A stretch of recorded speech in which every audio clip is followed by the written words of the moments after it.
요즘 들어 식사 후 속이 더부룩하거나 자꾸 트림이 나고 소화가 잘 안 되는 느낌을 받은 적이 있으신가요? 아침엔 괜찮은데 저녁만 되면 배가 더부룩하고 속이 꽉 찬 듯 답답할 때가 있죠. 많은 분들이 나이 들면 소화력이 떨어지니까 당연하지 라고 말씀하십니다. 하지만 사실 그것은 자연스러운 노화만의 문제가 아닙니다. 우리가 어떻게 먹느냐, 그 작은 습관 속에 답이 있습니다. 저는 오랜 시간 동안 많은 환자분들을 진료하면서 느꼈습니다. 소화 건강은 단순히 위장의 문제가 아니라 삶의 리듬을 보여주는 거울입니다. 우리가 급하게 먹으면 마음도 급해지고 천천히 음미하며 먹으면 몸도 마음도 차분해집니다. 결국 소화 잘 되는 삶은 마음이 편안한 삶과 같습니다.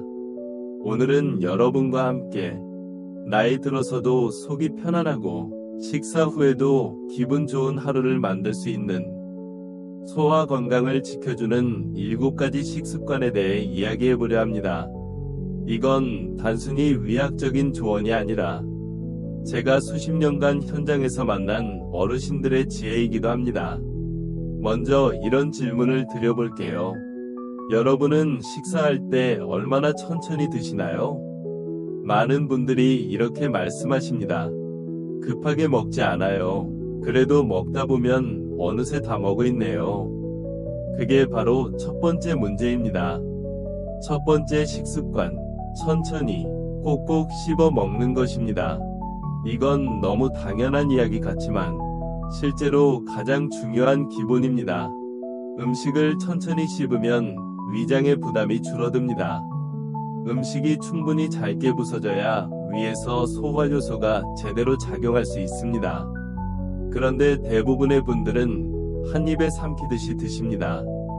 저는 환자분들께 늘 이렇게 말씀드립니다. 한 숟가락마다 20번은 씹어보세요. 처음엔 어렵지만 2주만 해보면 놀랍게 달라집니다. 소화가 훨씬 부드럽고 식사 후 더부룩함이 줄어듭니다. 그리고 무엇보다 포만감을 빨리 느끼게 되어 과식도 막을 수 있습니다. 70대 초반에 한 할머니 환자분이 계셨습니다. 그분은 늘 식사 후 속이 쓰리고 답답하다고 하셨습니다. 약을 드셔도 잠시뿐이었죠. 그래서 제가 씹는 습관을 바꿔보자고 권했습니다. 그분은 처음엔 내가 뭘 잘못했겠어요? 하셨지만 한 달 후 진료실에서 이렇게 말씀하셨습니다. 선생님, 신기하게 이제는 밥 먹고 속이 편해요. 전엔 삼키느라 바빴던 걸 이제야 알았어요. 그 웃음 속에서 저는 깨달았습니다. 소화의 문제는 입에서 시작된다는 거요. 두 번째 식습관은 규칙적인 식사 시간을 지키는 것입니다. 우리 위장은 시계처럼 정확하게 작동합니다. 하지만 식사 시간이 일정하지 않으면 위가 언제 음식을 받아야 하는지 혼란스러워합니다. 결국 위산 분비가 불규칙해지고 속쓰림이나 소화불량으로 이어집니다. 저는 환자분들에게 이렇게 말합니다. 하루 3끼를 꼭 똑같이 먹을 필요는 없어요. 하지만 식사 시간을 가능한 한 일정하게 유지하세요. 아침을 거르고 점심을 늦게 먹거나 밤늦게 간식을 먹는 습관은 위장을 가장 피곤하게 만듭니다. 한 60대 남성 환자분이 계셨습니다. 그분은 회사 일을 오래 하셔서 아침을 자주 거르고 밤늦게 식사하곤 했습니다. 저는 그냥 커피 한 잔으로 버팁니다. 하지만 몇 년 후 그는 위염과 역류성 식도염을 동시에 겪고 있었습니다. 이후 식사 시간을 규칙적으로 맞추고 아침에는 죽 한 그릇이라도 드시기 시작했습니다. 3개월 후 그는 이렇게 말했습니다. 아침을 먹기 시작하니까 하루가 훨씬 덜 피곤해요. 그렇습니다. 위장은 시간을 기억합니다. 규칙적인 리듬이 생기면 위도 마음도 안정됩니다. 세 번째로 중요한 습관은 음식을 과하게 먹지 않는 것, 즉 적당히 먹기입니다.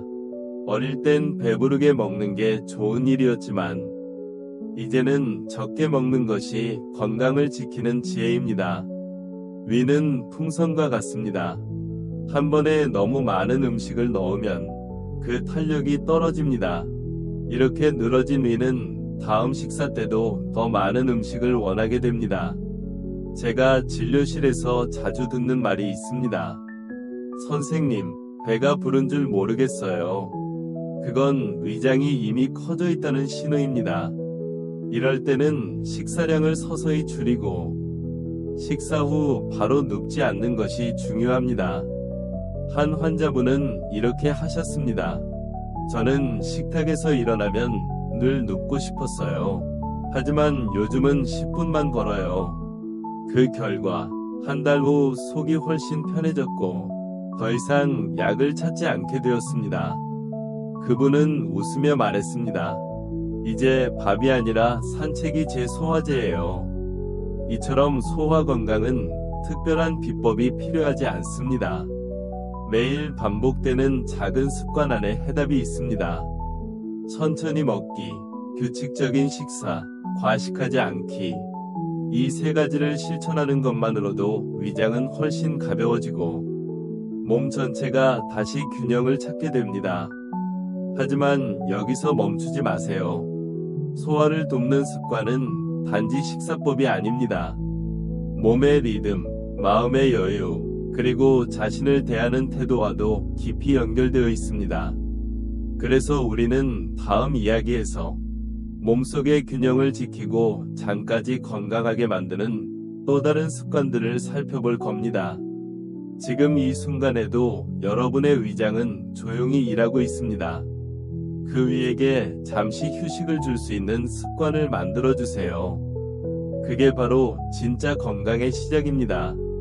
식습관을 바꾸는 일은 단순히 음식을 고르는 문제가 아니라 하루의 리듬을 다시 세우는 일입니다. 소화가 잘 되는 사람들을 보면 공통점이 있습니다. 그들은 밤이 아닌 낮에 먹고 조용히 먹으며 충분히 물을 마시고 채소를 좋아합니다. 이 네 가지 습관이 바로 위장을 가장 편안하게 만드는 기본입니다. 먼저 꼭 기억해야 할 것, 늦은 저녁 식사는 피하는 것입니다. 많은 분들이 저녁은 가족이 모이는 시간이니까 어쩔 수 없어요 하고 말씀하십니다. 그 마음을 이해합니다. 하지만 위장은 우리가 잠들 때도 쉴 틈이 필요합니다. 밤늦게 음식을 먹으면 위가 밤새 소화를 하느라 계속 일해야 하고 결국 다음날 아침 피로감과 속쓰림으로 이어집니다. 특히 8시 후의 식사는 위산 역류를 일으킬 확률이 높습니다. 위가 가득 찬 상태에서 바로 누우면 위산이 10도로 올라옵니다. 잠결에 목이 쓰라리거나 새벽에 입안이 쓴 경험이 있으신가요? 그건 단순한 위험이 아니라 밤늦은 식사의 결과일 수 있습니다. 그래서 저는 환자분들께 이렇게 권합니다. 잠들기 최소 3시간 전에는 식사를 마치세요. 불가피하게 늦은 시간에 배가 고프다면 죽 한두 숟갈, 따뜻한 우유 한 잔 정도면 충분합니다. 배를 완전히 채우는 것이 아니라 위를 달래주는 것이 중요합니다. 이 습관 하나만 바꿔도 속이 한결 가볍고 아침이 상쾌해집니다. 70대 남성 환자 한 분은 밤마다 과일이나 빵을 조금 먹었을 뿐인데 늘 속이 쓰렸어요 하셨습니다. 그분이 밤 간식을 끊고 9시 이후엔 물만 드시기로 하자 2주 만에 트림과 속쓰림이 거의 사라졌습니다. 그분은 이렇게 말했죠. 밤에 위를 쉬게 하니까 낮까지 쉬는 느낌이에요. 다음으로 중요한 건 마음의 상태로 식사하지 않는 것, 즉 스트레스를 줄이고 편안한 마음으로 먹는 것입니다. 많은 분들이 식사 시간에도 뉴스를 보거나 걱정거리를 떠올리며 밥을 드십니다. 하지만 위장은 우리의 감정에 매우 민감합니다. 불안하거나 화가 날 때는 위의 근육이 수축해 소화가 더디게 되고 위산 분비도 불안정해집니다. 그래서 화병이라는 말이 괜히 나온 게 아닙니다. 한 60대 아주머니가 계셨습니다. 항상 속이 불편하다며 오셨는데 검사상 큰 이상은 없었습니다. 그분은 말씀하셨습니다. 선생님, 밥 먹을 땐 괜찮은데 남편이 잔소리하면 갑자기 체해요. 그때 저는 웃으며 대답했습니다. 그건 음식이 아니라 감정이 체한 겁니다. 식사 중엔 TV를 끄고 가능하다면 조용한 음악을 듣거나 가족과 편안한 대화를 나누세요. 그리고 한 입 먹기 전에 심호흡을 한번 해보세요. 그 단 5초의 여유가 위장을 훨씬 안정시킵니다. 소화는 단순한 생리현상이 아니라 마음의 과정입니다. 기분 좋게 먹은 음식은 천천히 잘 소화되고 불안한 마음으로 먹은 음식은 위 속에서 오래 머뭅니다. 그래서 저는 말합니다. 건강한 소화는 마음의 평화에서 시작됩니다. 그리고 또 하나, 많은 분들이 간과하는 부분이 있습니다. 바로 물을 마시는 습관입니다. 소화가 잘 안 되는 분들의 공통점 중 하나는 물 대신 커피나 차 혹은 음료수를 많이 마신다는 겁니다. 물은 가장 순수한 소화제입니다. 하지만 물도 언제, 얼마나 마시느냐가 중요합니다. 식사 직전에 물을 너무 많이 마시면 위산이 희석되어 소화가 느려집니다. 식사 중에도 과하게 마시면 음식이 위에서 섞이지 못하고 그대로 내려가 버리죠. 가장 좋은 방법은 식사 30분 전, 그리고 식사 후 1시간쯤 지나서 따뜻한 물을 한 컵 마시는 것입니다. 이렇게 하면 위의 혈류가 촉진되고 음식이 자연스럽게 내려갑니다. 70대 초반의 한 할머니는 늘 속이 더부룩하다고 하셨습니다. 약을 먹어도 소화가 안 돼요. 알고 보니 하루에 물을 거의 마시지 않으셨습니다. 차는 마시는데요. 하지만 차는 이뇨작용이 있어 오히려 체내 수분을 빼앗습니다. 그분은 그 후 매일 아침 미지근한 물 한 컵으로 하루를 시작했습니다. 한 달 후 놀랍게도 약을 거의 끊게 되었습니다. 그분은 웃으며 이렇게 말씀하셨습니다. 물 한 잔이 이렇게 큰 힘이 있을 줄 몰랐어요. 이제 위장을 건강하게 지키는 5번째 습관으로 넘어가 볼까요? 그건 바로 섬유질이 풍부한 음식을 꾸준히 먹는 것입니다. 나이가 들수록 장의 운동이 느려지고 그 결과 변비나 가스, 복부 팽만 같은 증상이 생깁니다. 이때 가장 큰 도움이 되는 것이 바로 식이섬유입니다. 식이섬유는 장 속에서 수분을 머금어 변을 부드럽게 만들고 유익균의 먹이가 되어 장내 환경을 개선합니다. 그렇다고 갑자기 많은 양을 먹으면 오히려 배가 아플 수 있습니다. 하루에 조금씩 꾸준히 늘리는 것이 좋습니다. 채소, 해조류, 통곡물, 과일 껍질 등의 섬유질이 풍부합니다.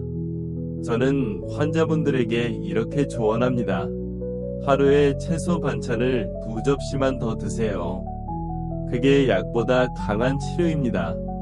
식이섬유를 충분히 섭취한 분들은 단순히 배변이 원활해질 뿐 아니라 피부가 맑아지고 전반적인 피로감도 줄어듭니다. 장은 제2위 뇌라고 불릴 만큼 몸 전체의 컨디션을 조절하는 중요한 기관이기 때문입니다. 또한 식이섬유는 혈당과 콜레스테롤을 안정시키는 데도 도움이 됩니다. 그렇기 때문에 당뇨병, 고혈압, 고지혈증이 있는 분들에게는 가장 중요한 자연 치료제이기도 합니다. 식이섬유를 충분히 섭취하면서 물도 잘 마시게 되면 장은 매일 아침 자연스럽게 움직입니다. 그 리듬이 바로 건강의 리듬입니다. 우리가 음식을 어떻게 먹느냐는 단순한 취향이 아니라 몸의 온도와 리듬을 결정하는 중요한 요소입니다. 많은 분들이 뜨거운 건 위에 부담이 되니까 미지근하게 먹어요 하시지만 실제로 가장 위에 부담을 주는 건 찬 음식입니다. 위장은 따뜻한 환경에서 가장 활발히 움직입니다. 하지만 찬 물, 찬 과일, 냉면, 얼음이 든 음료 등을 자주 드시면 위 근육이 순간적으로 수축하면서 혈류가 줄어듭니다. 이때 소화 효소의 분비도 떨어지고 음식이 위에 오래 머물게 되어 더부룩함을 느끼게 되죠. 한 70대 여성 환자분이 계셨습니다. 여름엔 꼭 냉커피를 드셨는데 늘 속이 더부룩하고 가스가 찬다고 하셨습니다. 그래서 제가 한 달만 따뜻한 보리차로 바꿔보시라고 했습니다. 한 달 후 그분은 웃으며 이렇게 말씀하셨습니다. 선생님, 속이 이렇게 따뜻할 수가 있네요. 하루가 훨씬 편해요. 그렇습니다. 몸이 따뜻하면 위도 부드럽게 움직입니다. 찬 음식은 잠깐 시원하지만 위에겐 긴 겨울이 됩니다. 가능하면 식사 전후에 따뜻한 물 한 컵을 마시고 찬 반찬보다는 따뜻한 국물이나 데친 채소를 곁들이세요. 그 작은 온도의 차이가 위장을 살리고 몸의 균형을 바로잡습니다. 이제 마지막으로 소화를 돕는 7번째 습관. 가장 단순하지만 가장 중요한 습관을 이야기할 차례입니다. 그건 바로 마음의 여유로 먹는 것입니다. 많은 분들이 건강을 위해 음식을 조심하면서도 그 과정에서 오히려 스트레스를 받습니다. 이건 먹으면 안 되지, 저건 나쁘다. 하지만 그런 생각이 쌓이면 음식은 기쁨이 아니라 불안의 대상이 되어버립니다. 건강한 식사는 마음이 편할 때 완성됩니다. 좋은 음식을 먹어도 마음이 불편하면 위는 긴장합니다. 반대로 단순한 음식이라도 감사한 마음으로 먹으면 몸은 편안하게 받아들입니다.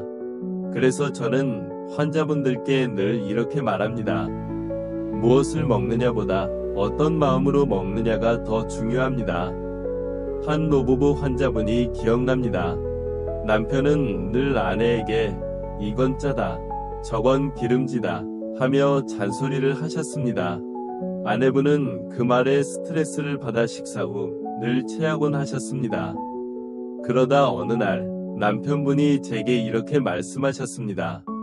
선생님, 이젠 그냥 맛있다고 말하려고요. 그날 이후 아내분의 소화는 놀랍게 좋아졌습니다.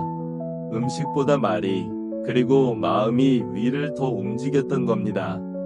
식사 시간은 단순히 영양을 채우는 시간이 아니라 자신을 돌보고 인생을 되새기는 시간입니다. 따뜻한 밥 한 그릇 앞에서 하루를 감사히 떠올리고 오늘의 나에게 수고했다 말해보세요. 그 순간 위장은 가장 편안해집니다. 나이가 들수록 몸의 변화는 당연합니다. 하지만 위장은 우리의 선택에 따라 언제든 다시 강해질 수 있습니다. 천천히 먹고 규칙적으로 먹고 과식하지 않고 늦은 식사를 피하고 스트레스를 줄이고 물을 잘 마시고 따뜻하게 먹고 감사한 마음으로 음식을 대하는 것. 이 7가지는 결코 특별한 비법이 아닙니다. 하지만 꾸준히 지키면 평생의 건강을 지켜줍니다. 70대 후반의 한 할아버지는 이렇게 말씀하셨습니다. 젊을 땐 많이 먹는 게 행복인 줄 알았어요. 이젠 천천히 먹는 게 행복이에요. 그 말 속에는 세월이 만든 지혜가 담겨 있습니다. 건강은 많이 갖는 데서 오는 게 아니라 필요한 만큼을 아는 데서 옵니다. 오늘 이 영상을 보고 계신 여러분, 혹시 요즘 속이 자주 불편하거나 식사 후 피로감이 느껴지나요? 그럴 때마다 오늘 배운 습관 중 하나만이라도 떠올려 보세요.